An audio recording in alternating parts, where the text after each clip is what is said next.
Good morning students. आज हम next topic अपना जो बच रहा है थर्मोडाइनेमिक्स में एंट्रोपी, उसको स्टार्ट करते हैं। देखिए, एंट्रोपी को स्टार्ट करने से पहले हम बात करते हैं किसी चीज़ की, और वो है हमारी प्रोसेस की फिजिबिलिटी, कि कोई प्रोसेस होगा या नहीं होगा, इसके बारे में हम बात करते हैं। तो देखिए, प्रोसेस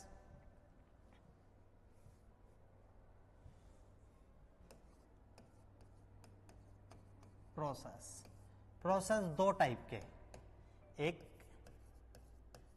स्पॉन्टेनियस और एक नॉन स्पॉन्टेनियस।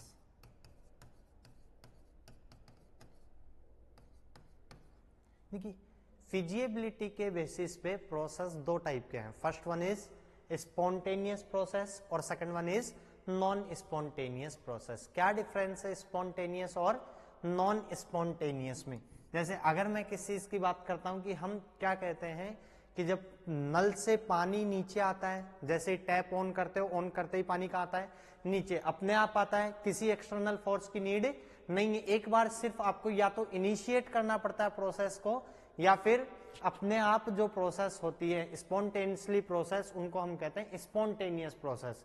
और ऐसी प्रोसेस जो हमेशा आपको किसी एक्सटर्नल फोर्स की नीड होती है, ऐसी प्रोसेस को हम क्या कहते हैं? Non spontaneous process. देखिए बेटा, स्पॉन्टेनियस प्रोसेस क्या है? Tendency to occur on self without help of external force. और ये क्या होती है? इट रिक्वायर्ड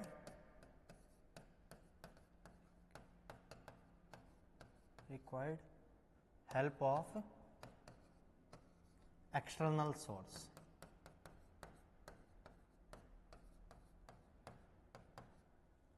एक्सटर्नल सोर्स से हमारे को क्या चाहिए? हमेशा कोई ना कोई क्या चाहिए? फोर्स, एक्सटर्नल फोर्स की नीड होती है। किसके लिए? Non spontaneous process. Non spontaneous process में आपको बाहर से प्रोसेस को हर टाइम क्या करना पड़ता है? इनिशिएट करना पड़ता है। जैसे हम किस चीज की बात करते हैं कि जब पानी चढ़ाते हैं ऊपर टंकियों में, तो हमेशा क्या चला के रखनी पड़ती है? जिस तरीके से मोटर चला के रखनी पड़ती है, एक्सटर्नल सोर्स से हमारे को क्या सप्लाई करनी पड़ती है? एक एनर्जी, एक फोर्स क्या करना पड़ता है? सप्लाई करना पड़ता है। ऐसी प्रोसेस को नॉन स्पॉन्टेनियस बोलते हैं। और जो प्रोसेस अपने आप होती है कि ऊपर से पानी सिर्फ एक बार टैप को ऑन करना है, टैप ऑन करते ही पानी कहाँ आता है? नीचे आता है। तो ये कौन सी प्रोसेस है बेटा? Spontaneous process. स्पॉन्टेनियस प्रोसेस को अपन और नेम भी देते हैं। जैसे हम किस चीज की बात करते हैं बेटा? इनको फीजिएबल भी बोलते हैं। फीजिएबल और ये नॉन फीजिएबल।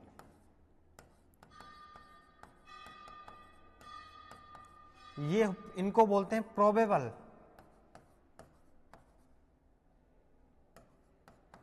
और ये नॉन प्रोबेबल।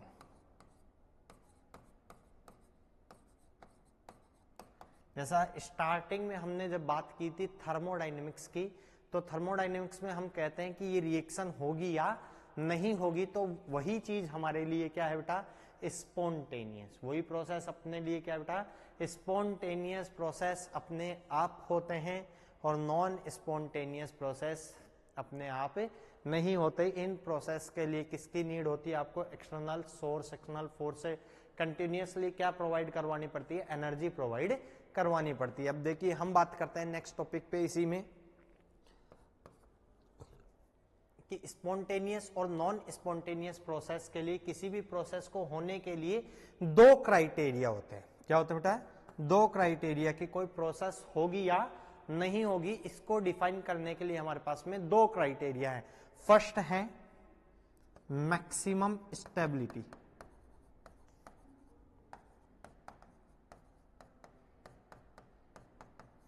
फर्स्ट है मैक्सिमम स्टेबिलिटी, या फिर मैं कह सकता हूं मिनिमम एनर्जी। एनर्जी और स्टेबिलिटी एक दूसरे के इन्वर्सली प्रोपोर्शनल है, तो हम किस चीज की बात करते हैं, मैक्सिमम स्टेबिलिटी या मिनिमम एनर्जी, कि वही प्रोसेस स्पॉन्टेनियस होगा जो क्या है, जिसकी एनर्जी क्या है बेटा, मिनिमम, या फिर स्टेबिलिटी क्या है, मैक्सिमम। वो प्रोसेस हमारे लिए क्या होंगे, फीजिबल प्रोसेस होंगे, स्पॉन्टेनियस प्रोसेस होंगे। दूसरी बात हम किस चीज की करते हैं, सेकंड क्राइटेरिया इसमें जो आता है वो अपने पास में सेकंड क्राइटेरिया की हम बात करते हैं, वो आता है मैक्सिमम रेंडमनेस, मैक्सिमम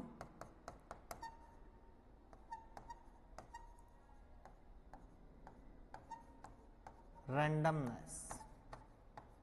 ज्यादा से ज्यादा रिएक्शन में क्या होना चाहिए बेटा, रैंडमनेस होना चाहिए, डिसऑर्डर होना चाहिए। क्या होना चाहिए, डिसऑर्डर।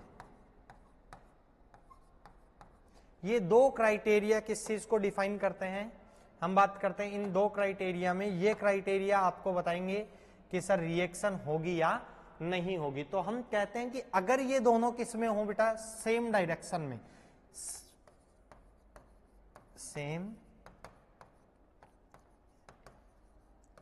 सेम डायरेक्शन में होने का मतलब क्या है कि हम किस चीज की बात करें, अगर मान लीजिए किसी रिएक्शन में एनर्जी क्या हो रही है, डिक्रीज हो रही है, और रैंडमनेस क्या हो रही है, इंक्रीज हो रही है, तो वो प्रोसेस हमेशा क्या होगा, स्पॉन्टेनियस। वो प्रोसेस हमेशा क्या होगा, स्पॉन्टेनियस। अदरवाइज अगर हम किस चीज की बात करते हैं, किसी प्रोसेस में क्या हो रहा है बेटा, कि हम किस चीज की बात करते हैं, स्टेबिलिटी क्या हो रही है, डिक्रीज, दैट इज एनर्जी क्या हो रही है, इंक्रीज। और सेकंड थिंग क्या है बेटा, रैंडमनेस क्या हो रही है, डिक्रीज। वापस बोल रहा हूं मैं कि अगर एनर्जी क्या हो रही है, इंक्रीज, एनर्जी इंक्रीज होने का मतलब स्टेबिलिटी क्या हो रही है, डिक्रीज। एक तो एनर्जी क्या हो रही हो, इंक्रीज, सेकंड चीज क्या है, रैंडमनेस क्या हो रही हो, डिक्रीज, तो वो प्रोसेस हमेशा क्या होगा बेटा, नॉन स्पॉन्टेनियस। वो प्रोसेस हमेशा क्या होगा, नॉन स्पॉन्टेनियस। देखो हम बात करते हैं आगे इस चीज में। देखिए मैं कह रहा हूं कि आप क्या कह रहे हैं, एनर्जी,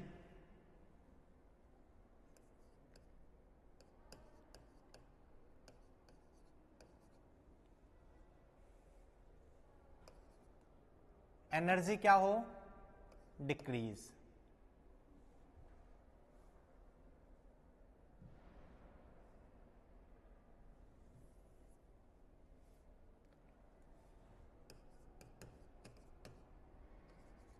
एनर्जी या फिर एनर्जी क्या हो रही है, डिक्रीज हो रही है, एनर्जी डिक्रीज। और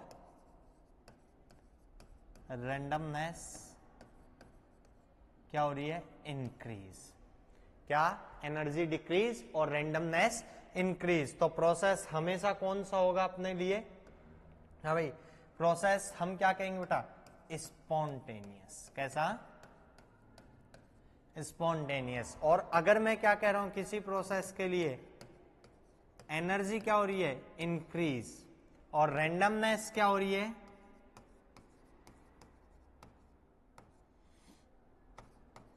रैंडमनेस डिक्रीज, तो ये प्रोसेस कैसा हुआ बेटा, नॉन स्पॉन्टेनियस। कैसा प्रोसेस होगा, non spontaneous. Energy decrease, randomness increase, तो process is spontaneous. Energy increase, randomness decrease, तो प्रोसेस क्या हुआ, नॉन स्पॉन्टेनियस। क्या सर ऐसा भी हो सकता है कि हम किस चीज की बात करते हैं, कभी कभी क्या हो कि सर एनर्जी डिक्रीज हो रही हो और रैंडमनेस भी क्या हो रही हो, डिक्रीज हो रही हो, या एनर्जी इंक्रीज हो रही हो, रैंडमनेस भी क्या हो रही हो, इंक्रीज हो रही हो। तो सर हम प्रोसेस का कैसे पता चलाएंगे वेदर प्रोसेस इज स्पॉन्टेनियस और नॉन स्पॉन्टेनियस। तो इसी चीज को पढ़ने के लिए अपन आगे एक फैक्टर पढ़ेंगे, और वो किस चीज की बात करेंगे बेटा, हम नेक्स्ट वो जो फैक्टर आएगा वो हमारे पास में गिब्स फ्री एनर्जी फैक्टर आएगा। देखो उसकी बात बाद में करेंगे, उससे पहले गिब्स फ्री एनर्जी में दो फैक्टर हैं अपने पास में। एक तो एंथैल्पी जो हम सब पढ़ चुके,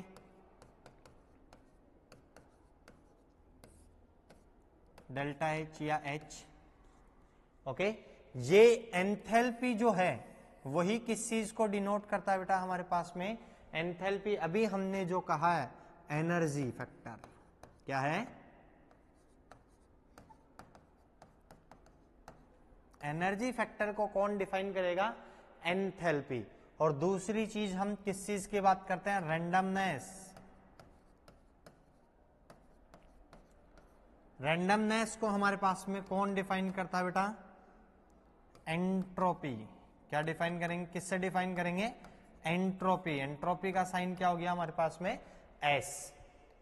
इन दोनों फंक्शन को अपने को पढ़ना है। एंथैल्पी हम थोड़ा बहुत पढ़ चुके हैं, आगे और इसकी बात करेंगे। और एंट्रोपी हमारे लिए अभी एक क्या है, एक नया फैक्टर है, एक हमारे पास में अलग से हमारा थर्मोडायनेमिक फंक्शन है, उसकी बात हमारे को करनी है। वो वर्ड क्या है अपने पास में? एंट्रोपी। चल करें स्टार्ट। देखिए अब हम किस चीज की बात करते हैं कि हमने दो फैक्टर पढ़ने हैं हमारे को। एक तो एंथैल्पी, जैसा हम पहले पढ़ चुके हैं। एंथैल्पी क्या था? एक कांस्टेंट प्रेशर जो सिस्टम की हीट हुआ करती है, वही क्या है? एंथैल्पी। एंट्रोपी की बात करते हैं। पहले मैं जनरली एंथैल्पी की एक केमिकल रिएक्शन में क्या करता हूं, बात करता हूं। देखिए बेटा हम बात करते हैं किस चीज की?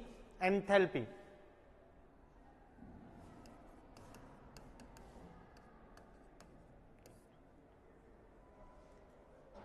एंथैल्पी के लिए हम बात करते हैं कि सर जिस टाइप से आपने हीट की एनर्जी की बात की थी, हीट के बेसिस पे हम बात करते हैं। हमारे पास में रिएक्शन होती है दो टाइप की। On the basis of heat reaction is of two types, जैसा कि हम इक्विलिब्रियम में बात कर चुके हैं। On basis of heat reaction is of two type. Two types कौन कौन से हैं हमारे पास में?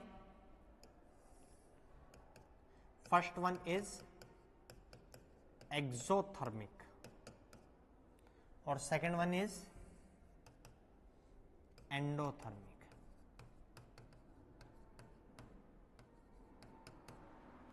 एक्सोथर्मिक और एंडोथर्मिक। पहले हम बात करते हैं किस चीज की?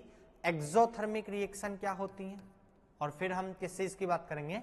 एंडोथर्मिक रिएक्शन क्या होती है। देखिए एक्सोथर्मिक की जब मैं बात करता हूं तो एक्सोथर्मिक रिएक्शंस के लिए आप क्या कहते हैं कि एक्सोथर्मिक रिएक्शन क्या होती है? Sir reaction in which heat is release, heat release during process. याद कीजिए हम पहले बात कर चुके हैं डिफरेंट टाइप की प्रोसेस की। हमने पहला स्टेटमेंट क्या कहा? Heat release during process. Exothermic reaction क्या होती है? ऐसी रिएक्शन जिनमें क्या होता है? हीट रिलीज होती है। सेकंड एंडोथर्मिक क्या होती है बेटा? Heat absorb during process.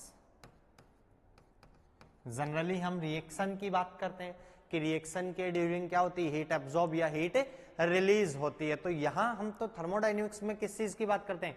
केवल रिएक्शन की बात नहीं कर रहे हैं, हम एक प्रोसेस की बात कर रहे हैं। जैसा हमने पहले बात की थी कि ये हमारे फिजिक्स में भी चलता है और केमिस्ट्री में भी चलता है। तो हम यहाँ केवल रिएक्शंस की बात नहीं करते, हम किस चीज की बात करेंगे कि प्रोसेस की बात करते हैं कि चाहे वो कोई सा भी आइसोथर्मल, आइसोबैरिक, आइसोकोरिक जो भी प्रोसेस है, उस प्रोसेस के ड्यूरिंग जब सिस्टम ए से बी में स्टेट अपनी क्या करता है? चेंज करता है। उस ड्यूरिंग क्या होती है बेटा? हम किस चीज की बात करते हैं कि सर हीट रिलीज हो रही है या हीट एब्जॉर्ब हो रही है। हीट चेंज नहीं होता, वो हमारे पास में हम बात कर चुके हैं। एडियाबैटिक प्रोसेस, उसकी बात नहीं करेंगे। हम किस चीज की बात कर रहे हैं? हीट क्या होना चाहिए? एक्सचेंज होना चाहिए। हीट क्या होना चाहिए? एक्सचेंज होना चाहिए। हीट एक्सचेंज के लिए हमने क्या कहा? Heat release during process that is called exothermic process, और heat release absorb during process that is called endothermic process. देखिए बेटा इनका एनर्जी लेवल ग्राफ बनाते हैं हम। एनर्जी y कोऑर्डिनेट पे एनर्जी लेते हैं और x कोऑर्डिनेट पे हम क्या ले लेते हैं? Reaction proceeding. इसी टाइप से यहां पर भी हम एक कर्व बनाएंगे। y एक्सिस पे एनर्जी और x कर्व पे हम किस चीज की बात करते हैं? रिएक्शन कोऑर्डिनेट्स की बात करते हैं कि रिएक्टेंट से प्रोडक्ट टाइम के साथ क्या चेंज आता है। देखो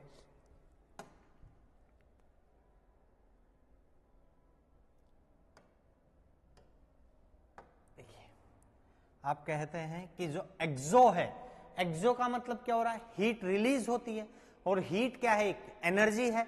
तो हम क्या कह रहे हैं बेटा? जब सिस्टम एक स्टेट से दूसरी स्टेट में जाता है तो हीट क्या करता है? रिलीज करता है। हीट रिलीज करने का मतलब क्या हो रहा है कि एनर्जी क्या हो रही है? डिक्रीज हो रही है। एनर्जी क्या हो रही है?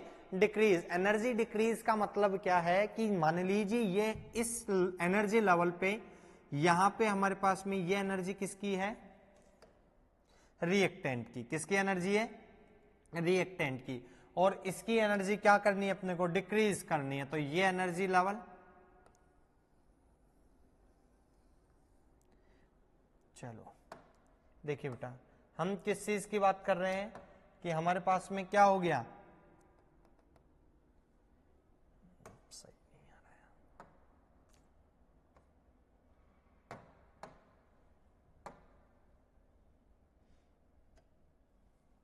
देखिए ये एनर्जी किसकी है, ई आर रिएक्टेंट की, और ये एनर्जी किसकी है, ई पी प्रोडक्ट की एनर्जी। मतलब ये अपने पास में क्या हो गया बेटा, रिएक्टेंट, और ये हमारे पास में क्या है, प्रोडक्ट। सर ये बैरियर क्या है, ये बैरियर क्या है, इसकी बात अभी करेंगे हम। ये बैरियर क्या है अपने पास में। बाकी एक बात बताइए, किसकी एनर्जी ज्यादा है एक्सोथर्मिक प्रोसेस में। अगर मैं बात करता हूं तो एनर्जी किसकी ज्यादा है, ई आर क्या है, ग्रेटर है, ई पी क्या है, लेसर। तो आप क्या कह रहे हैं बेटा, E R is greater than EP, that is reactant की energy is greater than energy of product।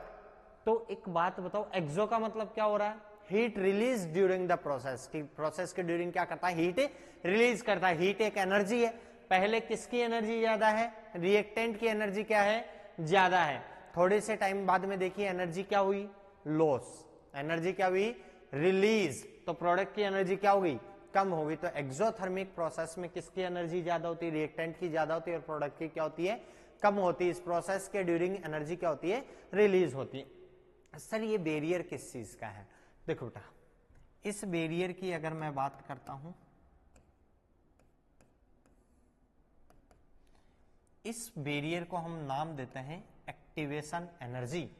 क्या नाम देते हैं इस एनर्जी बैरियर को, हम क्या नाम देते हैं, एक्टिवेशन एनर्जी।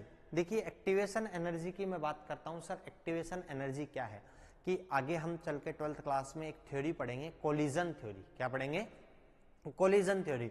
उस थ्योरी के अकॉर्डिंग क्या है कि जब रिएक्टेंट किस में कन्वर्ट होता है, प्रोडक्ट में कन्वर्ट होता है। जब रिएक्टेंट से क्या बनता है, प्रोडक्ट बनता है। तो प्रोडक्ट डायरेक्टली कन्वर्ट नहीं होता है, reactant molecules are collide, then they convert into excited state. और इस स्टेट को ही हम क्या बोलते हैं बेटा, कि ये हमारे पास में सबसे ज्यादा एनर्जी की स्टेट होती है। इसको बोलते हैं एक्टिवेशन स्टेट या एक्टिवेटेड कॉम्प्लेक्स। क्या बोलते हैं, एक्टिवेटेड कॉम्प्लेक्स। कि जब दो रिएक्टेंट मॉलिक्यूल आपस में क्या करते हैं, कोलिजन करते हैं, कोलिजन करके ये क्या बनाते हैं, एक एक्टिवेटेड कॉम्प्लेक्स बनाते हैं। एक्टिवेटेड कॉम्प्लेक्स की एनर्जी क्या होती है, सबसे ज्यादा होती है। एक्टिवेटेड कॉम्प्लेक्स की एनर्जी सबसे ज्यादा होती है। और ये एनर्जी बैरियर, इसकी एनर्जी क्या है, सबसे ज्यादा है। तो अगर एनर्जी ज्यादा है तो इसकी स्टेबिलिटी सबसे क्या होती है बेटा, कम होती है। एक प्रकार से हम इसको इंटरमीडिएट, जैसा ऑर्गेनिक में अपन नाम देते हैं कि इंटरमीडिएट बनता है, वैसे हम क्या कह सकते हैं बेटा, इसको इंटरमीडिएट बनता है। थोड़ी सी देर बाद में ये क्या होता है, ब्रेक डाउन होता है, और ब्रेक डाउन होकर किस में कन्वर्ट होता है, या तो वापस रिएक्टेंट में आ जाता है, या फिर किधर चला जाएगा, प्रोडक्ट में। तो रिएक्टेंट को किस में कन्वर्ट करना है, प्रोडक्ट में कन्वर्ट करना है। देखो रिएक्टेंट के पास में इतनी एनर्जी तो पहले से थी, इतनी एनर्जी इसको क्या करनी पड़ी, अब्सॉर्ब करनी पड़ी। क्या करनी पड़ी, अब्सॉर्ब करनी पड़ी। तो हम किस चीज की बात करते हैं कि सर एक्टिवेशन एनर्जी ये EA क्या है, तो हम क्या करें बेटा, the minimum energy, the minimum energy that is required to reactant convert into activated complex is termed as activation energy. देखिए वापस मैं बात करता हूं, एक्टिवेशन एनर्जी क्या है। जैसे मान लीजिए हम किस चीज की बात करते हैं कि दो गांव हैं, दोनों गांवों के बीच में एक पर्वत है, एक क्या है बेटा, माउंटेन है। इसको इधर अपने पास में रिएक्टेंट है और इधर जाते ही वो किस में कन्वर्ट हो रहा है, प्रोडक्ट में कन्वर्ट हो रहा है। लेकिन माउंटेन से आपको किस में जाना पड़ेगा बेटा, पहले उसकी हिल पे टॉप पे जाना पड़ेगा, फिर किस में कन्वर्ट होंगे हम, प्रोडक्ट में कन्वर्ट होंगे, फिर किस में कन्वर्ट होंगे। तो यहां से इस बैरियर को क्रॉस करने के लिए आपको चढ़ना पड़ेगा, क्या इसके ऊपर कुछ एनर्जी चाहिए। क्या यही एनर्जी अपने लिए क्या है, एक्टिवेशन एनर्जी। ये एनर्जी अपने लिए क्या है बेटा, activation energy. Sir minimum energy क्यों कहा, मिनिमम एनर्जी इसलिए कहा कि अपन ग्राउंड से बिल्कुल बॉटम से नहीं आ रहे हैं, हमारा मकान कहीं पर्वत के बीच में। देखो यहाँ बॉटम पे थोड़ी ना रिएक्टेंट, रिएक्टेंट का है थोड़ा सा ऊपर है। तो हम किस चीज की बात करते हैं कि सर हमारे को किस में कन्वर्ट, यहाँ अपने पास में कुछ एनर्जी थी, इससे अपन क्या है मैक्सिमम एनर्जी तो कुछ तो थी, तो जितनी चाहिए वही अपने लिए क्या बेटा एक्टिवेशन एनर्जी। बाद में बात करेंगे कि ये पूरी एनर्जी क्या होती है बेटा थ्रेशोल्ड एनर्जी। क्या होती है थ्रेशोल्ड एनर्जी। ये जो एनर्जी बैरियर है जो जीरो लेवल से स्टार्ट हो रहा है इसको क्या बोलेंगे थ्रेशोल्ड एनर्जी। और ये एनर्जी हमारे लिए क्या हो गई बेटा एक्टिवेशन एनर्जी। देखिए इसी टाइप से अपन बात करते हैं कि सर यहां पर भी क्या कहेंगे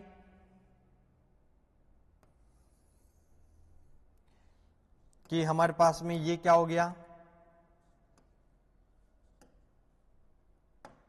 ये क्या है रिएक्टेंट की एनर्जी, और ये एनर्जी किसकी है हमारे पास में प्रोडक्ट की एनर्जी। किसकी एनर्जी है प्रोडक्ट की। आप क्या कहेंगे प्रोडक्ट की energy is greater than reactant energy. Energy of product is greater than energy of reactant. Obvious सी बात है, एंडो मींस हीट क्या हो रही है अब्जॉर्ब हो रही है। हीट का मतलब क्या है, हाँ भाई हीट अपने लिए क्या है एक एनर्जी है। हीट क्या है एनर्जी है। एनर्जी क्या कर रहा है एब्जॉर्ब करता है। तो रिएक्टेंट क्या एब्जॉर्ब कर रहा है एनर्जी, एब्जॉर्ब करके किस में कन्वर्ट हो रहा है प्रोडक्ट में कन्वर्ट हो रहा है। किस में कन्वर्ट हो रहा है प्रोडक्ट में कन्वर्ट हो रहा है। हम किस चीज की बात करते हैं कि यहां पर भी आप क्या कहेंगे, देखो बेटा किसकी एनर्जी ज्यादा है प्रोडक्ट की एनर्जी क्या है ज्यादा है, रिएक्टेंट की एनर्जी क्या है कम है। अब देखिए आगे हम बात करते हैं किस चीज की कि सर ये जो रिएक्टेंट क्या करेगा हीट एब्जॉर्ब करेगा। क्या करेगा रिएक्टेंट जो हीट एब्जॉर्ब करता है इसको हम क्या कह देंगे एक्टिवेशन एनर्जी। क्या कह दिया activation energy. Amount of heat absorb by reactant to convert into activated complex. क्या नाम है इसका एक्टिवेटेड कॉम्प्लेक्स। क्या है amount of energy amount of heat required to या absorb by reactant to convert reactant into activated complex is termed as activation energy. Activation energy बोल दिया। अब देखो यहां पर भी ये वाली एनर्जी कौन सी हो गई हमारे पास में थ्रेशोल्ड एनर्जी। कौन सी हो गई थ्रेशोल्ड एनर्जी। चलो ये देखो बेटा ये जनरल बात थी हमारे पास में एक्सोथर्मिक और एंडोथर्मिक को जब हम डिफाइन कर रहे हैं। तो हम किस चीज की बात करते हैं कि सर एक्सोथर्मिक प्रोसेस क्या होती है। तो एक्सोथर्मिक के लिए हम किस चीज की बात करते हैं कि सर सिस्टम क्या करता है हीट रिलीज करता है। Heat release during the process is termed as exothermic process. उसके बाद में हम किस चीज की बात करते हैं कि सेकंड हमने यहाँ पे क्या कहा बेटा एनर्जी किसकी कम होती है रिएक्टेंट की एनर्जी क्या होती है ज्यादा होती है, प्रोडक्ट की एनर्जी क्या होती है कम होती है। उसके बाद में सेम यहां पर हम बात करते हैं किस चीज के लिए बात कर रहे हैं एंडोथर्मिक प्रोसेस। एंडोथर्मिक प्रोसेस क्या होते हैं ऐसी प्रोसेस जिनमें क्या होता है हीट एब्जॉर्ब करते हैं। एंडोथर्मिक प्रोसेस में क्या करता है सिस्टम हीट एब्जॉर्ब करता है। यहां पर प्रोडक्ट की एनर्जी क्या होती है ज्यादा होती है, किससे रिएक्टेंट से क्या होती है ज्यादा होती है। देखिए अब हम किस चीज की बात करते हैं कि यहां पर अपन बात करेंगे डेल्टा एच की। किस चीज की बात करते हैं डेल्टा एच की।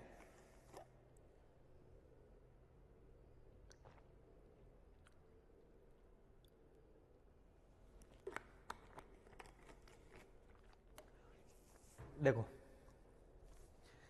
डेल्टा एच क्या है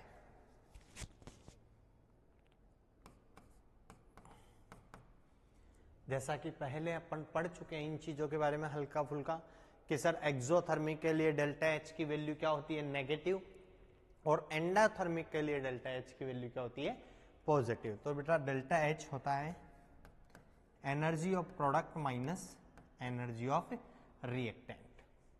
डेल्टा एच क्या होता है energy of product minus energy of reactant. देखिए यहां पर डेल्टा एच की किसकी वैल्यू ज्यादा है प्रोडक्ट की एनर्जी क्या है कम है, रिएक्टेंट की एनर्जी क्या है ज्यादा है। तो डेल्टा एच का जो साइन आता है वो कैसा आता है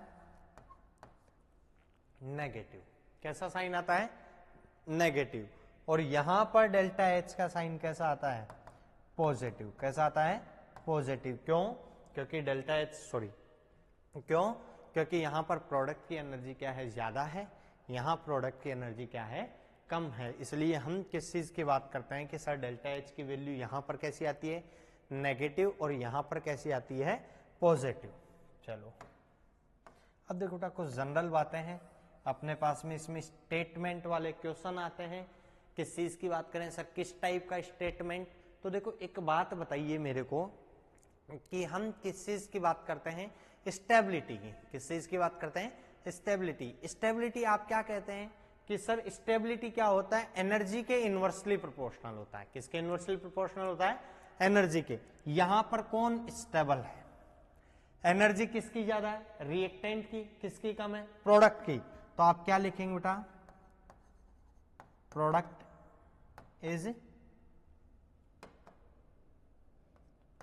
इज मोर स्टेबल। प्रोडक्ट क्या है? More stable. क्यों? क्योंकि यहां पर एनर्जी किसकी कम है? प्रोडक्ट की कम है। किसके कंपैरिजन में? Is more stable then reactant. Reactant के कंपैरिजन में प्रोडक्ट की स्टेबिलिटी क्या होती है? ज्यादा। जबकि यहां हम किस चीज की बात करते हैं? यहां एनर्जी किसकी कम है? रिएक्टेंट की एनर्जी कम है। किसकी एनर्जी कम है? रिएक्टेंट की एनर्जी कम है। तो यहां पर कौन स्टेबल होगा? तो आप क्या कहेंगे बेटा? Reactant is more stable. Reactant is more stable then product. Product से ज्यादा स्टेबल कौन है वहां पर? रिएक्टेंट। तो ऐसा क्वेश्चन अपने से पूछा जाता है एक्सोथर्मिक में कौन स्टेबल है और एंडोथर्मिक में कौन स्टेबल है। देखो एक और चीज, जैसा कि हम बात कर चुके हैं, जैसे जैसे आपके पास में क्या होती है? एनर्जी बढ़ती जाती है, वैसे वैसे स्टेबिलिटी क्या होती जाती है? कम होती जाती है। एक बात बताओ, इसमें अगर मैं बात करता हूं कि एक्सोथर्मिक रिएक्शन है और एक्सोथर्मिक में बकायदा हमारे पास में लिखा हुआ है क्या है? हीट रिलीज होती है। क्या होती है? हीट रिलीज होती है। देखिए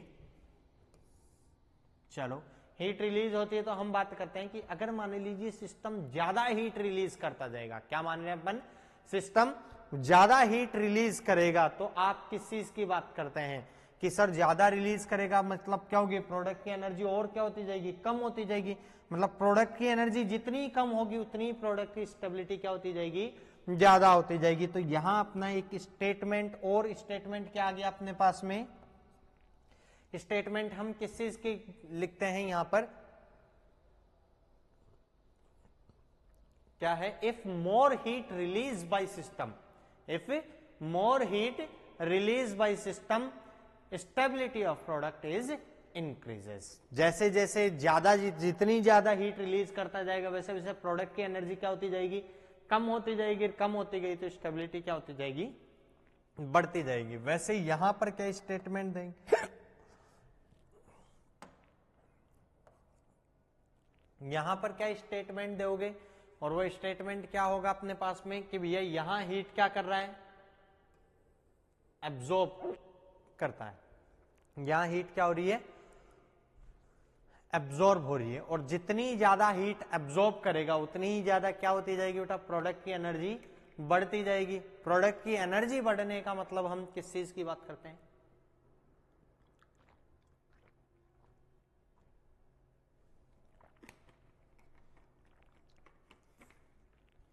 जितनी ज्यादा प्रोडक्ट की एनर्जी बढ़ती जाएगी उतना ही क्या होता जाएगा? प्रोडक्ट की एनर्जी जितना ज्यादा एब्जॉर्ब करेगा, जितनी ज्यादा हीट क्या करेगा? एब्जॉर्ब करेगा सिस्टम, उतना ही ज्यादा प्रोडक्ट की एनर्जी क्या होती जाएगी? बढ़ती जाएगी। और प्रोडक्ट की एनर्जी बढ़ने का मतलब ही हम किस चीज की बात करते हैं कि क्या होगा बेटा? जैसे जैसे प्रोडक्ट की एनर्जी बढ़ेगी वैसे वैसे प्रोडक्ट की स्टेबिलिटी क्या होती जाएगी? कम होती जाएगी। तो यहां एक स्टेटमेंट चलता है heat, if more heat released by system increase in stability of product। और यहां पर क्या होगा बेटा? if more heat absorbed by system decrease in stability of product. तो ये हमने बात की, पहली चीज किस चीज की बात की बेटा, कि सर स्पॉन्टेनियस प्रोसेस के लिए पहले जो हमारा क्राइटेरिया था वो क्या था बेटा, एनर्जी का क्राइटेरिया। वो क्या था हमारे लिए, एनर्जी का क्राइटेरिया। और एनर्जी के क्राइटेरिया के लिए हमने बात की थी, पहली बात हमने कही कि सर एनर्जी क्या होनी चाहिए, मिनिमम एनर्जी होनी चाहिए। क्या होनी चाहिए, मिनिमम। और मिनिमम एनर्जी अपने को किस में दिख रही है, प्रोडक्ट की साइड में, सॉरी एक्सोथर्मिक की साइड में। तो वो रिएक्शन पहले ऐसे कह दे अपन कि ऐसा नहीं कह रहा हूं कि सारी एक्सोथर्मिक रिएक्शंस क्या होंगी बेटा, स्पॉन्टेनियस होंगी। मैं ऐसा कहता हूं कि एक्सोथर्मिक भी स्पॉन्टेनियस हो सकती है और एंडो भी स्पॉन्टेनियस हो सकती है, लेकिन एनर्जी क्या होनी चाहिए, मिनिमम होनी चाहिए। जब हम गिब्स फ्री एनर्जी पे आएंगे तो इस चीज को हम बात भी करेंगे, कैसे एक्सो भी क्या हो सकती है, नॉन स्पॉन्टेनियस हो सकती है, और कभी कभी एंडो भी क्या होगी बेटा, स्पॉन्टेनियस होगी। इस चीज की भी हम आगे चल के बात करेंगे। पहला अपना टॉपिक था वो ये था। अब देखो बेटा इस पे क्वेश्चन कैसे आते हैं, इस पे क्या आएंगे, क्वेश्चन किस बेसिस पे आते हैं। करें स्टार्ट, चलो देखिए क्वेश्चन के लिए अगर मैं बात करता हूं, हमारे को लिखा हुआ है for a process A gives B plus 20 joule. क्या है, ए प्लस बी या A gives B plus 20 kilo joule. इसका मतलब क्या है कि अपने को अगर ये गिवन है प्लस 20 किलो जूल वहीं पर लिख के दिया है, तो बेटा ये प्लस 20 किलो जूल का मतलब क्या है कि यहां पर हीट किस साइड में, प्रोडक्ट की साइड में। मतलब हीट क्या हो रही है बेटा, रिलीज हो रही है। हीट क्या हो रही है, रिलीज। तो बेटा जो डेल्टा एच है वो अपने पास में -20 किलो जूल। क्या है, -20 किलो जूल। बेटा यहां प्लस लिखा हुआ इसका मतलब डेल्टा है, हीट क्या हो रही है, रिलीज प्रोडक्ट की साइड में। किस साइड में, प्रोडक्ट की साइड में। मतलब प्रोडक्ट की एनर्जी प्लस 20 किलो जूल, वो किसके बराबर है, रिएक्टेंट के बराबर। मतलब रिएक्टेंट की एनर्जी क्या है, ज्यादा है, प्रोडक्ट की एनर्जी क्या है, कम है। तो हम किस चीज की बात करते हैं कि ये प्रोसेस कौन सा है, एक्सोथर्मिक। इसको देख के पहचानना है, क्या है, एक्सोथर्मिक प्रोसेस है। यहां पे हमारे को इस क्वेश्चन में ही गिवन है कि sir E A equals to 40 kilo joule. क्या है, E A equals to 40 kilo joule. Then calculate, then calculate E A for B2A। मतलब सर बी से ए के लिए हमारे को क्या निकालनी है, एक्टिवेशन एनर्जी क्या करनी है, कैलकुलेट करनी है। देखिए किस टाइप से आप बी से ए के लिए क्या करेंगे, एक्टिवेशन एनर्जी क्या करनी है, किस टाइप से आप कैलकुलेट करेंगे। देखिए सॉल्यूशन की अगर मैं बात करता हूं, किस चीज की बात करता हूं, सॉल्यूशन। सॉल्यूशन के लिए हम क्या बनाएंगे, कर्व बनाएंगे। ऑब्वियस सी बात है एक्सोथर्मिक का कर्व यही बनेगा। क्या बनेगा, एक्सोथर्मिक के लिए इसी टाइप से ये एनर्जी और ये रिएक्शन कोऑर्डिनेट्स हो गए। ये किसकी एनर्जी हो गई अपने पास में, रिएक्टेंट, और ये प्रोडक्ट। हम किस चीज की बात करेंगे कि हमारे पास में क्या आ गया बेटा, ये ई आर दे दिया और ये ई पी हमारे को दिया है, और ये वैल्यू अपने को कितनी दी है बेटा, 20। कितनी दी है, डेल्टा एच ही, ये क्या है, डेल्टा एच। और डेल्टा, देखो एक मिनट,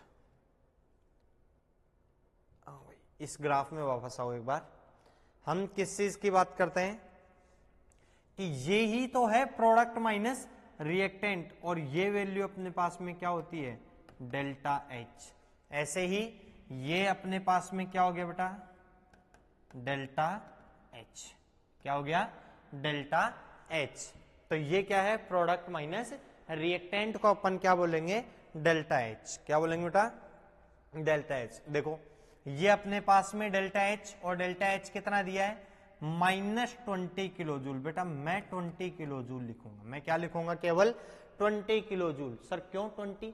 माइनस साइन केवल किस चीज को इंडिकेट करता है कि सर ये प्रोसेस क्या है, एक्सोथर्मिक। ये प्रोसेस क्या है, एक्सोथर्मिक को रिप्रेजेंट करने के लिए हम नेगेटिव साइन लगाते हैं। बाकी यहां पर ऐसा नहीं है कि सर ये माइनस कर दोगे एनर्जी। उसके बाद में क्या है अपने पास में, अपने को दी हुई है एक्टिवेशन एनर्जी। एक्टिवेशन क्या होता है, रिएक्टेंट को किस में कन्वर्ट करवाना है, एक्टिवेटेड कॉम्प्लेक्स में। और ये एनर्जी अपने को कितनी दी है, 40 किलो जूल। कितनी दी है, आ रहा नहीं है इसमें, मैं छोटा लिख देता हूं थोड़ा, 40 किलो जूल। कितनी दी है बेटा, 40 किलो जूल अपने को क्या दी है, एक्टिवेशन एनर्जी। अब अपने से जो चीज पूछी है वो क्या पूछी बेटा, जब बी से ए बने, ये अपने पास में क्या है ए, ये अपने पास में क्या हो गया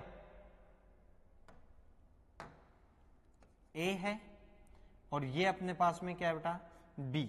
अभी ए अपने लिए रिएक्टेंट है और बी क्या है अपने लिए प्रोडक्ट है, तो ए से बी के लिए अपने पास में ये वैल्यूज अपन ने पुट की। अब इस रिएक्शन को इसने क्या कर दिया, रिवर्स कर दिया, और रिवर्स करके क्या बोल रहा है बेटा, अपने को कहां से कहां आना है, बी से ए आना है। कहां से कहां आना है, बी से ए। अब जब ये बी से ए आएगा, क्या आएगा, बी से ए, तो एक बात बताइए मेरे को, जब ये बी से वापस कहां आ रहा है, ए में आ रहा है, तो ये अपने लिए एक्टिवेशन एनर्जी हुई क्या, क्या हुई, ये अपने लिए एक्टिवेशन एनर्जी हुई क्या। सर एक्टिवेशन एनर्जी कैसे हुई, अब की बार बी अपने लिए क्या है, रिएक्टेंट, ए क्या है, प्रोडक्ट। तो एनर्जी वेरियर यही हुआ क्या कि सर बी को एक एक्टिवेटेड कॉम्प्लेक्स बनाने के लिए इतनी एनर्जी रिक्वायर्ड है। ये एनर्जी क्या चाहिए बेटा, उसको चाहिए कि सर जो किसमें बने, बी से ए बनाने के लिए अपने को एनर्जी कितनी चाहिए, 40 प्लस 20 किलो जूल। तो कितना आंसर आया अपने पास में, 40 प्लस 20 क्या आया, 60 किलो जूल। तो आंसर क्या हो गया अपने पास में, 60 किलो जूल। आंसर क्या आया अपना, 60 किलो जूल। बेटा अब ध्यान से इन चीजों को समझना है कि उसने एक्सो दिया है या एंडो दिया है। बाद में हम इसी टाइप का क्या बनाएंगे, एक कर्व बनाएंगे। इस टाइप का एक कर्व बना के हम उसको क्या कर देंगे, डिजाइन कर देंगे। और हमेशा ऐसे क्वेश्चन जब भी हम सोल्व करेंगे तब इस टाइप से एक कर्व बना के ही सोल्व करेंगे।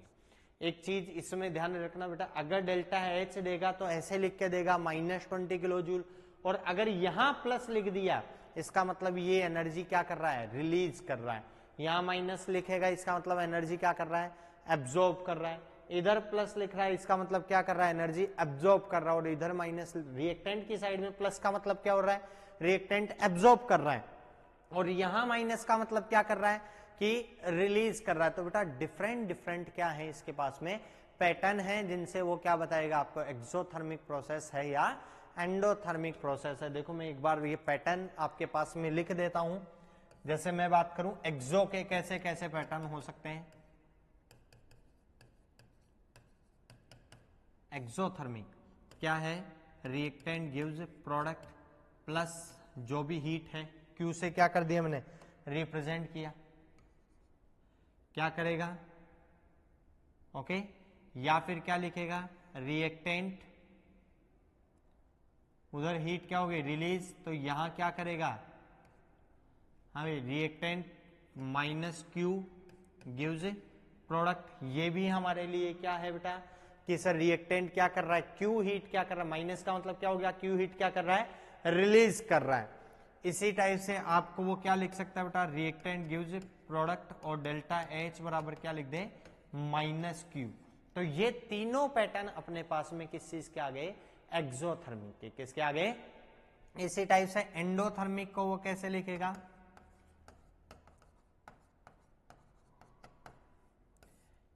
देखो क्या लिखेंगे, रिएक्टेंट गिव्स प्रोडक्ट और माइनस क्यू, मतलब हीट क्या, जो भी 10 जूल 20 जो भी न्यूमेरिकल वैल्यू होगी अपने पास में, और माइनस क्यू का मतलब क्या है, वो इतनी हीट क्या कर रहा है, प्रोडक्ट की साइड में, माइनस का मतलब क्या है अपने पास में कि ये हीट क्या कर रहा है, एब्जॉर्ब कर रहा है। इसी टाइप से क्या लिख सकता है वो, रिएक्टेंट प्लस क्यू हीट क्या कर रहा है, रिएक्टेंट एब्जॉर्ब कर रहा है और गिव्स प्रोडक्ट, या फिर रिएक्टेंट गिव्स प्रोडक्ट और delta H equal two plus Q. तो ये तीन पैटर्न अपने पास में किसके हो गए बेटा, एंडोथर्मिक के। ये तीन पैटर्न हमने किस चीज के लिख दिए, एंडोथर्मिक के। इसी टाइप से आप किस चीज की बात करेंगे, एक्सो और एंडो। किस चीज की बात हो गई हमारी, एक्सो और एंडो। ये हमारे पास में कुछ पैटर्न थे जिन पैटर्न्स की हमने बात की। ओके, देखो बेटा एक हम बात करते हैं किस चीज की, अपने पहले PYQ एक क्वेश्चन है और वो क्वेश्चन थोड़ा सा उसकी लैंग्वेज अजीब है। क्वेश्चन बहुत अच्छा है, लैंग्वेज की बात करता हूं। ओके, क्वेश्चन देखिए क्या है। जब हम बात करते हैं कि सर क्वेश्चन क्या है, तो आप कहेंगे कि सर विच इज पॉसिबल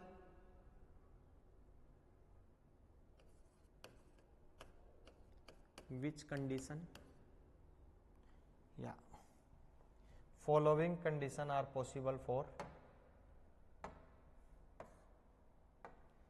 क्या है,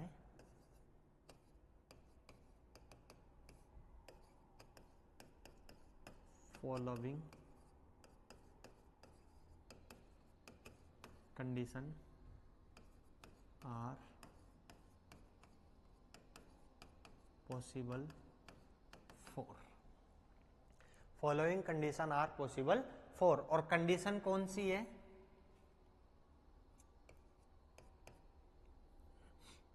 कंडीशन है हमारे पास में delta H is greater than E, B delta H lesser than E, और C delta H equal to ई।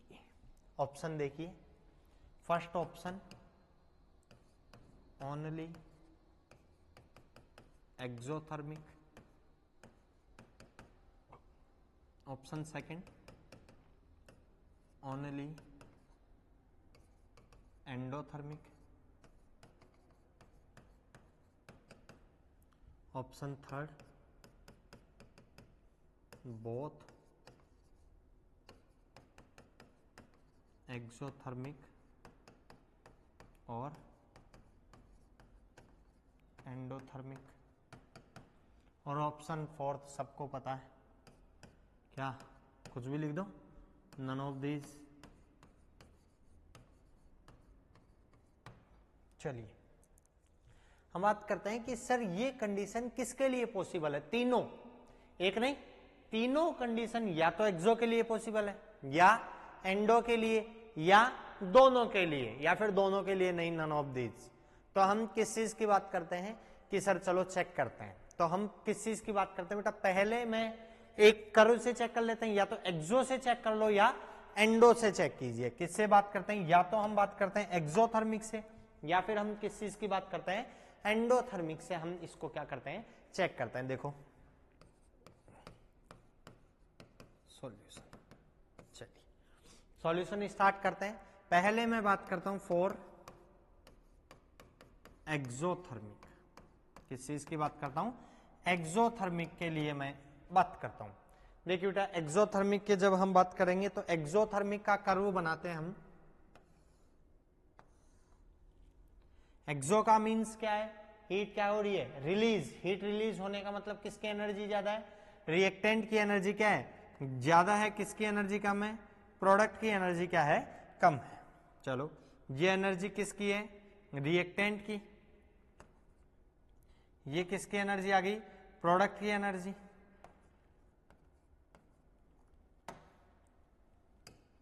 देखिए ये एनर्जी आ गई रिएक्टेंट की, ये एनर्जी आ गई किसकी, प्रोडक्ट की।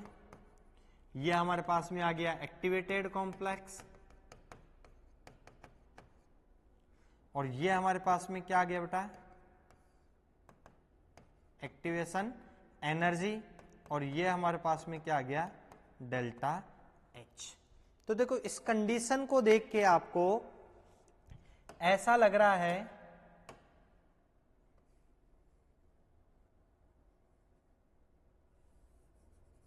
देखो वापस ड्रॉ करता हूं मैं।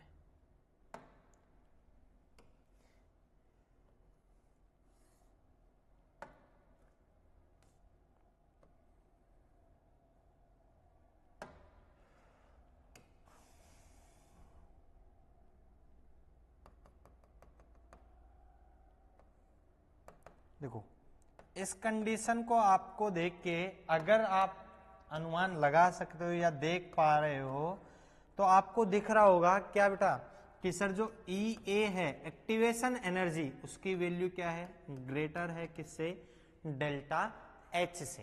किसकी, तो अपने सेकंड कंडीशन क्या है अपने पास में सर, एक्टिवेशन एनर्जी क्या है, ग्रेटर किससे, डेल्टा एच से। देखो एक और बात कर लेते हैं अपन, एक और कर्व इसी का बनाता हूं और वो कर्व हमने इस टाइप से क्या किया है, डिजाइन किया है। ये क्या है, प्रोडक्ट, ओ सॉरी रिएक्टेंट, और ये अपने पास में क्या आ गया बेटा, प्रोडक्ट। चलिए देखिए हम बात करते हैं कि ये एनर्जी अपने पास में किस चीज की हो गई, रिएक्टेंट की। ये एनर्जी अपने पास में किस चीज की हो गई, प्रोडक्ट की। ये एनर्जी कौन सी हो गई अपने पास में, एक्टिवेशन एनर्जी। और ये हमारे पास में क्या हो गया बेटा, डेल्टा एच। क्या हो गया, डेल्टा एच। तो देखो एक प्रकार से अगर मैं देखूं ग्राफ में ढंग से, ऐसा कोई जरूरी तो है नहीं, तो हम किस चीज की बात करें, यहां पे मैंने क्या लिख दिया बेटा, डेल्टा एच या ई A equals to delta H. मतलब कौन सी कंडीशन आ गई, थर्ड कंडीशन। देखो एक और कर्व हम क्या करते हैं, डिजाइन करते हैं, और उस कर्व को मैंने डिजाइन किया इस टाइप से, जहां पर ये क्या है अपने पास में वही रिएक्टेंट और ये अपने पास में क्या है, प्रोडक्ट। आप क्या कहेंगे बेटा, देखिए ये किसकी एनर्जी हो गई, रिएक्टेंट की। ये किस चीज की एनर्जी है, प्रोडक्ट की। ये अपने पास में क्या हो गया, एक्टिवेशन एनर्जी। और ये अपने पास में क्या हो गया, डेल्टा एच। तो यहां पे क्या हुआ, E A lesser than delta H. क्या हुआ बेटा, E A lesser than delta H. देखो हीट रिलीज कर रहा है, तो यहां अपन ने क्या कहा बेटा, पहले थोड़ी कम एनर्जी रिलीज की, फिर थोड़ी और रिलीज करते ही अपन क्या कह गए, अपन किस कंडीशन में आ गए, ई ए इक्वल टू डेल्टा एच। और ज्यादा रिलीज कर देगा तो क्या हो जाएगा बेटा, डेल्टा एच की वैल्यू क्या हो जाएगी, ग्रेटर। किससे, एक्टिवेशन एनर्जी से। तो हमने तीनों ग्राफ एक्सोथर्मिक के लिए तो क्या है बेटा, पॉसिबल है। तीनों चीजें किसके लिए तो पॉसिबल है, एक्सोथर्मिक के लिए तो क्या है, तीनों कंडीशन पॉसिबल है। लेकिन क्या एंडोथर्मिक के लिए भी तीनों कंडीशन पॉसिबल है क्या, तो हम किस चीज की बात करते हैं कि देखिए क्या एंडोथर्मिक के लिए भी तीनों कंडीशन पॉसिबल है। देखो नेक्स्ट पेज पे अपन आते हैं। देखो एंडोथर्मिक का कर्व की डिजाइन करेंगे, किस चीज को डिजाइन करेंगे अपन, एंडोथर्मिक कर्व को क्या करो, डिजाइन करो। देखिए कैसे डिजाइन किया एंडो को, हीट एब्जॉर्ब होगी, ये हमारे पास में क्या हो गया, रिएक्टेंट। ये हमारे पास में क्या हो गया, प्रोडक्ट, वही एनर्जी, रिएक्शन कोऑर्डिनेट। देखो ये किसकी एनर्जी है, रिएक्टेंट की एनर्जी, और ये किस चीज की एनर्जी है, प्रोडक्ट की एनर्जी। ओके, ये हमारे पास में वही एक्टिवेटेड कॉम्प्लेक्स। तो ये अपने पास में कौन सी एनर्जी हुई, एक्टिवेशन एनर्जी। कौन सी एनर्जी हुई, एक्टिवेशन एनर्जी। और ये हमारे पास में कौन सी हाँ, ये हमारे पास में कौन सी एनर्जी आ गई, डेल्टा एच। तो ये तो बेटा सभी को दिख रहा है, कौन सी वैल्यू ज्यादा है, तो आप क्या कहेंगे बेटा, E A is greater than delta H. Activation energy की वैल्यू किससे ज्यादा है, डेल्टा एच से क्या है, ज्यादा है। लेकिन एक बात बताइए, क्या एक्टिवेशन एनर्जी से बराबर भी हो सकता है क्या कभी delta H? Sir delta H क्या होता है, प्रोडक्ट की एनर्जी माइनस रिएक्टेंट की एनर्जी। क्या होता है, प्रोडक्ट की एनर्जी माइनस रिएक्टेंट की एनर्जी। देखिए ये लो, हम क्या कह रहे हैं, ये हमारे पास में रिएक्टेंट, और सर यही एक्टिवेटेड कॉम्प्लेक्स और यही प्रोडक्ट। अरे है ना, तो सर हम किस चीज की बात करें, सर यही हमारी क्या होगी, एक्टिवेशन एनर्जी भी यही है, और प्रोडक्ट माइनस रिएक्टेंट की एनर्जी डेल्टा एच भी यही है। तो ई ए बराबर क्या हो गया, डेल्टा एच। अरे है ना, लेकिन सर ये चीज पॉसिबल नहीं है। क्यों नहीं है, क्योंकि हमने कहा था कि सर जो एक्टिवेटेड कॉम्प्लेक्स होता है, क्या होता है, एक्टिवेटेड कॉम्प्लेक्स होता है, वो लेस स्टेबल होता है और प्रोडक्ट कभी भी क्या नहीं हो सकता बेटा, बहुत कम। हाँ मानते हैं स्टेबिलिटी कंपैरिजन में, रिएक्टेंट के कंपैरिजन में वो थोड़ा सा क्या हो सकता है, लेस स्टेबल, कम स्टेबल हो सकता है। बट हम किस चीज की बात करेंगे, ऐसा हो ही नहीं सकता कि सर वो एक्टिवेटेड कॉम्प्लेक्स पे ही आप क्या बना दो, प्रोडक्ट को क्या कर दो, फॉर्म कर दो, ऐसा पॉसिबल है नहीं है। इससे आपको थोड़ा सा नीचे तो आना ही पड़ेगा। हाँ भाई, रिएक्टेंट सॉरी एक्टिवेटेड कॉम्प्लेक्स से थोड़ी सी एनर्जी कम हमेशा किसकी होगी, प्रोडक्ट की एनर्जी हमेशा क्या होगी बेटा, थोड़ी सी कम होगी। इसलिए हम किस चीज की बात करते हैं कि सर यही पॉसिबल नहीं है। तो सर आप क्या कहेंगे कि सर डेल्टा एच की वैल्यू ज्यादा हो एक्टिवेशन एनर्जी से, ये तो पॉसिबल है नहीं है। तो अपने पास में जो आंसर आया वो हम किस चीज की बात करते हैं कि अपने पास में जो आंसर आएगा वो किस चीज का आएगा बेटा, ओनली एक्सोथर्मिक। हम किस चीज की बात करते हैं, केवल एक्सोथर्मिक रिएक्शंस के लिए हम बात करेंगे कि क्या होता है, एक्सोथर्मिक रिएक्शन के लिए क्या कहेंगे आप, एक्टिवेशन एनर्जी की वैल्यू क्या होती है, ओ सॉरी ये तीनों कंडीशन किसके लिए फॉलो होंगी, केवल एक्सोथर्मिक के लिए। एंडोथर्मिक के लिए ये चीज पॉसिबल है नहीं है। एंडोथर्मिक की केवल एक कंडीशन होती है, तीनों कंडीशन को फॉलो नहीं करता। तो देखो पहला टॉपिक अपना स्पॉन्टेनियस प्रोसेस को लेके हमने पहली चीज किस चीज की बात की बेटा, पहला वर्ड था अपने पास में मैक्सिमम स्टेबिलिटी। और स्टेबिलिटी को हम किससे डिफाइन कर रहे हैं, मिनिमम एनर्जी से। किस चीज से डिफाइन किया है, मिनिमम एनर्जी से। अब देखिए हम जब बात करते हैं नेक्स्ट टॉपिक की, हमारे पास में नेक्स्ट टॉपिक क्या है, एंट्रोपी। नेक्स्ट टॉपिक क्या है अपने पास में, एंट्रोपी। चलो देखते हैं बेटा।